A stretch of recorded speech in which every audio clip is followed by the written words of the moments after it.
अकोला शासकीय वैद्यकीय महाविद्यालय आणि सरोपचार रुग्णालयाची आमदार रणधीर सावरकर यांनी अचानक पाहणी केली। यावेळी रुग्णांशी संवाद साधत सुविधा जाणून घेतल्या तर रुग्णालयातील स्वच्छता आणि व्यवस्थापनाबाबत समाधान व्यक्त केले। अकोला शासकीय वैद्यकीय महाविद्यालय आणि सरोपचार रुग्णालयाच्या कामकाजाचा आढावा घेण्यासाठी मेडिकल कॉलेज अभ्यासगट समितीचे अध्यक्ष तथा अकोला पूर्वचे आमदार रणधीर सावरकर यांनी आज अचानक भेट दिली।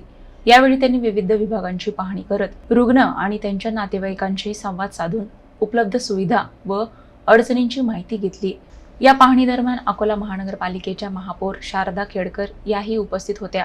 पाहणी दरम्यान आमदार सावरकर यांनी रुग्णालयातील स्वच्छता आणि व्यवस्थापन समाधानकारक असल्याचे सांगितले। तसेच केवळ आरोप किंवा टीका करण्याऐवजी विरोधी पक्षाच्या लोकप्रतिनिधींनी प्रत्यक्ष रुग्णालयात येऊन परिस्थितीची पाहणी करावी आणि त्यानंतरच आपली भूमिका मांडावी असे मत त्यांनी व्यक्त केले। रुग्णसेवा अधिक सक्षम करण्यासाठी आवश्यक सुधारणा आणि सुविधांवर भर दिला जाणार असल्याचेही त्यांनी स्पष्ट केले। आमचा प्रयत्न असा आहे की टर्शरी केअर आणि प्राथमिक केअर पर्यंत आपण न राहता पेशंटला कन्क्लुजनकडे आपण गेलो पाहिजे की तो बरा झाला पाहिजे। काय धातुमातूर गोळ्या देणे आणि त्याला रेफर करणे मोठ्या हॉस्पिटलमध्ये हा प्रकार जो आहे हा बऱ्यापैकी इथं चालते।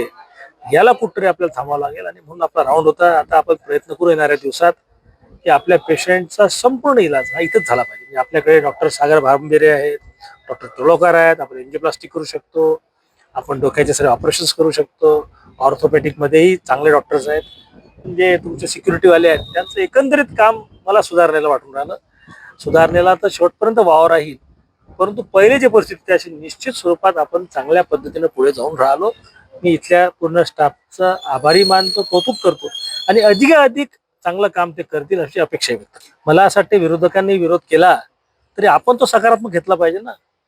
उणिवा माझ्याही मध्ये राहू शकतात, तुमच्याही मध्ये राहू शकतात आणि मग विरोधकांनी जर काही उणिवा आणून दाखवल्या दुरुस्त करायचा प्रयत्न करू।